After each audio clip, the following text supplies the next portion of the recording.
Hello guys, welcome to our channel. This is Teja. ప్రస్తుతం మనతో పాటు సీనియర్ జర్నలిస్ట్ జగదేవ్ గారు ఉన్నారు. నమస్తే సార్. నమస్తే అండి. సో రీసెంట్ గా చూసుకుంటే జగన్మోహన్ రెడ్డి గారు కేసీఆర్ గారిని కలవడానికి వచ్చారు. సో ఇప్పుడు షర్మిల గారు రేవంత్ రెడ్డి గారిని కలిశారు, శుభలేఖ కూడా ఇచ్చారు. సో ఈ రెండింటిని ఎలా చూడొచ్చు అంటారు? అంటే ఎవరు వ్యక్తిగత విషయాల మీద వాళ్ళు జర్నీ చేసినట్టున్నారు. ఇద్దరు కూడా హైదరాబాద్ రావడం, ఇద్దరు వేరువేరుగా కలవడం, వేరువేరు వ్యక్తుల్ని కలవడం కూడా చర్చనీయాంశం అవ్వచ్చు. బట్ జగన్మోహన్ రెడ్డి గారు కేసీఆర్కి ఎందుకు కలిశారనేది నేను చెప్పడం కాదు, సిపిఐ నారాయణ గారు చెప్పారు పరోక్షంగా. అంటే ఇద్దరు కలిసి ప్లాన్ చేశారు, టీడీపీని రాకుండా చేశారు, అలాగే అక్కడ కూడా కాంగ్రెస్ని ఓడగొట్టాలని చూశారు. ఇద్దరు పావులు కదపడం కుదరలేదు. సో అందుకు ఇప్పుడు ఇద్దరు కలిసి ఏం చేయాలని ఆలోచించుకుంటున్నారు అన్నట్టుగా సిపిఐ నారాయణ గారు ఒక స్టేట్మెంట్ ఇచ్చారు. అంటే టీడీపీకి ఫేవర్గా ఇచ్చినట్టే అనిపించింది నాకైతే కొంచెం. సో షర్మిల గారు ఏంటంటే ఎలాగో కాంగ్రెస్లో విలీనం చేశారు, బయటగా కాంగ్రెస్కి ఎన్నికల్లో కూడా మద్దతు తెలిపారు కాబట్టి బయట నుంచి రేవంత్ రెడ్డి గారు వాళ్ళ కాంగ్రెస్ ముఖ్యమంత్రే కాబట్టి శుభలేఖ ఇవ్వడానికి, కొడుకు ఆహ్వానం పిలవడానికి వెళ్ళి ఉంటారు. బట్ రాజకీయ నేపథ్యం ఉన్న కుటుంబాలు, రాజకీయ పరంగా ఒక స్థాయిలో ఉన్న వాళ్ళు కాబట్టి ఖచ్చితంగా ఏ కలయికైనా అది సెన్సేషన్ అవుతుంది, వైరల్ అవుతుంది. ఖచ్చితంగా వాళ్ళు రాజకీయాల గురించే మాట్లాడుకుంటారు. ఇక జగన్మోహన్ రెడ్డి గారు అయితే సుదీర్ఘంగా ఒక అరగంట పైన గంట వరకు మాట్లాడుకున్నారన్నట్టు కూడా వార్తలు వస్తున్నాయి. అరగంటకు పైన భేటీ అయ్యారట. కేసీఆర్ గారికి ఎలాగూ తుంటిఎముక ఆపరేషన్ అయింది కాబట్టి పరామర్శనానికి వచ్చారు. ఒక అరగంట పైన అంటే దగ్గర గంట వరకు భేటీ అయ్యారని ఉన్నది. బట్ భేటీ అయ్యారంటే అవ్వచ్చు, ఎందుకంటే ఇక్కడ కేసీఆర్ గారు అభ్యర్థులను మార్చక ఓడిపోయారు, జగన్మోహన్ రెడ్డి అభ్యర్థులను మార్చినా ఓడిపోబోతున్నారని చెప్పి ఉండవల్లి అరుణ్ కుమార్ లాంటి వాళ్ళు అంత పెద్ద ఆయనే స్టేట్మెంట్ ఇచ్చారు. అంటే ఏదైతే ప్రశాంత్ కిషోర్ చెప్పింది కొన్ని ఫాలో అవ్వలేదని, లేదా రాజకీయ అనుభవం తక్కువగా ఉండడం వల్ల ఏ నిర్ణయాలు తీసుకోలేకపోతున్నారని, కాబట్టి కేసీఆర్ గారు సూచనలు తీసుకోవడానికి వచ్చారన్నట్టు కూడా కొన్ని మీడియాలు కథనాలుగా ప్రచురిస్తున్నాయి. అది వాస్తవం అయి ఉండొచ్చు, ఎందుకంటే కేసీఆర్ గారు సుదీర్ఘ అనుభవం.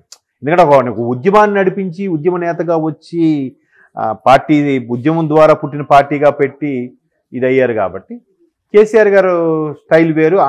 ఆయన మ్యాక్సిమం జనాల నుంచి వచ్చినట్టుగా అట్లా క్రియేట్ చేసుకున్నారు ఆయన రాజకీయ నడవడిక అంతా కూడా. సో అంత అనుభవం ఉన్న వ్యక్తి కాబట్టి, పైగా ఆయన వాక్చాతుర్యం కూడా బాగుంటుంది కాబట్టి ఈయన్ని బహుశా సలహాలు అడగచ్చు. ఎందుకంటే కేసీఆర్ గారు స్క్రిప్ట్ ఏం లేకుండానే మాట్లాడతారు. బట్ ఈయన స్క్రిప్ట్తో మాట్లాడతారు అన్నట్టు కూడా కొన్ని విమర్శలు ఉన్నాయి కదా. అన్ని రకాలుగా ఇప్పుడు పార్టీ పరిస్థితి ఏంటి అంటే ఇద్దరికి సయోధ్య ఉందన్న విషయం కొన్ని ఇలాంటి ఎగ్జాంపుల్స్ వల్ల ప్రూవ్ అవుతున్నాయి. ఎందుకంటే గతంలో బీఆర్ఎస్ మంత్రులు అన్ని విమర్శించినా కూడా వైసీపీ మంత్రులు ఎక్కడ తప్పు పట్టలేదు, ఎక్కడ వాళ్ళని మళ్ళీ తిరిగి కౌంటర్లు కూడా వేయలేదు తెలంగాణ ఎన్నికల నేపథ్యంలో. సో వీళ్ళిద్దరికీ లోపాయకార ఒప్పందాలు ఉన్నాయి, ఇద్దరు కలిసి ఇక్కడ కాంగ్రెస్ రాకుండా చేయాలని చూస్తున్నారు, అక్కడ టీడీపీ చంద్రబాబు వస్తే మళ్ళీ ఇబ్బంది అనే ఉద్దేశంతో చంద్రశేఖర్ గారు కూడా కేసీఆర్ గారు కూడా టీడీపీని రాకుండా చేసే ప్రయత్నం చేస్తున్నారు అన్నట్టు కూడా రకరకాల కథనాలు వినిపించాయి. ఇప్పుడు వీళ్ళిద్దరు కలవడం వల్ల అది నిజమేనేమో అనిపిస్తుంది కదా. సో అక్కడ షర్మిల గారు మాత్రం కేవలం కాంగ్రెస్ ముఖ్యమంత్రి కాబట్టి, కాంగ్రెస్ ప్రభుత్వ ముఖ్యమంత్రి కాబట్టి రేవంత్ రెడ్డి గారు శుభలేఖ ఇవ్వడానికి వెళ్ళారు. అక్కడే ఉంటే రేవంత్ రెడ్డి గారే పీసీ చీఫ్గా సపోర్ట్ చేశారని కూడా కొన్ని వార్తలు ఉన్నాయి.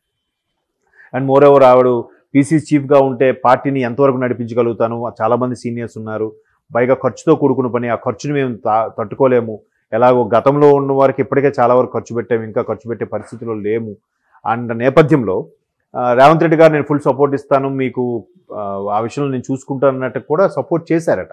అంటే ఇవన్నీ మీడియాలో వచ్చిన కథనాల ప్రకారం చెప్తున్నాను. సో అలా కూడా అయ్యుండొచ్చు, రేవంత్ రెడ్డి గారు మీరు చేయండి అమ్మా, నడిపించండి, నేను సపోర్ట్ ఇస్తాను, ఖచ్చితంగా బాగుంటాను అన్నట్టు కూడా అనుకుండొచ్చు, తప్పేం లేదు దానికి. సో అక్కడ అది జరిగింది. ఇక్కడ మాత్రం జగన్మోహన్ రెడ్డి గారు కేవలం రాజకీయ ఉద్దేశంతోనే ఎక్కువగా భేటీ అయ్యారు, కేసీఆర్ గారితో సలహాలు సూచనలు స్వీకరించారు. ఇద్దరికీ ప్రశాంత్ కిషోర్ గారే ఒకప్పుడు పొలిటికల్ స్ట్రాటజిక్ మేనేజర్గా ఉన్నారు కాబట్టి ఏది ఫాలో అయ్యారు, ఏది ఫాలో అవ్వలేదు, ఏది ఫాలో అవ్వడం వల్ల యూస్ఫుల్ అన్నట్టు కూడా చర్చకు వచ్చిందని కథనాలు.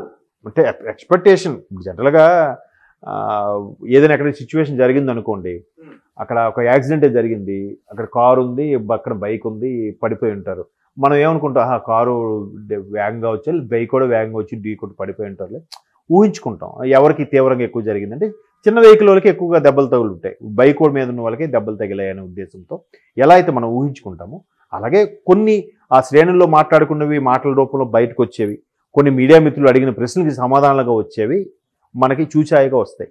పూర్తి స్థాయి ఇన్ఫర్మేషన్ అయితే రాదు. బట్ చూచాయిగా వాళ్ళు మాట్లాడుకునే సందర్భం, మాటల్లో దొర్లే పదాలు ఏవైతే ఉన్నాయో దాన్ని బేస్ చేసుకొని మనం కథనాలుగా చెప్పుకుంటుంటాం. బట్ ఈ ఏవైతే కొన్ని మాటలు వచ్చాయో వాళ్ళిద్దరి మధ్య ప్రస్తావనకు వచ్చాయో వాటి ప్రకారం కూడా మనం కొంత ఊహించవచ్చు.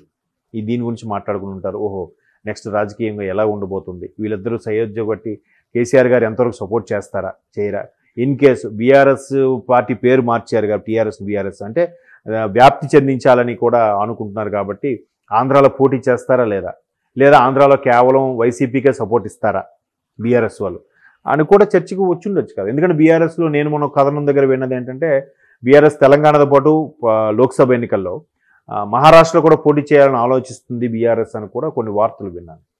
అది ఎంతవరకు వాస్తవం అని తెలియదు కానీ. సో అలాంటప్పుడు పక్కనే తెలుగు రాష్ట్రం కాబట్టి తెలుగు రాష్ట్రాల్లో కూడా పోటీ చేసే అవకాశం ఉంది, లేకపోలేదు. అది జగన్మోహన్ రెడ్డి గారు భేటీ అయ్యారు కాబట్టి మరి పోటీ చేస్తారా చేయరా అనేది ఇంకా మనకి మరికొద్ది రోజుల్లో తెల్లమవుతుంది. ఎందుకంటే గుంటూరులో కూడా బీఆర్ఎస్ వాళ్ళు అప్పట్లో సభ పెట్టారు. కొంతమంది ఇద్దరు వ్యక్తుల్ని తీసుకొని బీఆర్ఎస్లో కలుపుకోవడం, బీఆర్ఎస్ని పార్టీకి సపోర్ట్ చేయాలని అన్నట్టు కూడా గతంలో కొన్ని జరిగాయి. సో దాన్ని బేస్ చేసుకొని బీఆర్ఎస్ తరఫున పోటీ చేస్తా బీఆర్ఎస్ బయట నుంచి మద్దతు ఇస్తుంది అన్నది మనకి సంక్రాంతి తర్వాత కానీ ఫిబ్రవరి ఫస్ట్ వీక్లో కానీ క్లారిటీ వస్తుంది. సో ఖచ్చితంగా ఇద్దరు రాజకీయ ఉద్దండలు కలిస్తే ఇంకేం మాట్లాడతారండి. నేను మీ ప్రభుత్వం ఎలా ఉంది ఏంటి, మీది ఎక్కడ ఉండే హడ్డిల్స్ ఏంటి, మీకు ఎక్కడ ప్రతిపక్షాల గోల్ ఎలా ఉంది, ఇక్కడ ప్రతిపక్షాల గోల్ ఎలా ఉంది. అంటే ఇక్కడ ఎలా ఉందంటే ఇప్పుడు కేసీఆర్ గారు రేవంత్ రెడ్డి గారు శత్రువులు రాజకీయంగా, ఇక్కడ షర్మిల గారు జగన్మోహన్ రెడ్డి గారు శత్రువులని బయటకు వినిపిస్తుంది.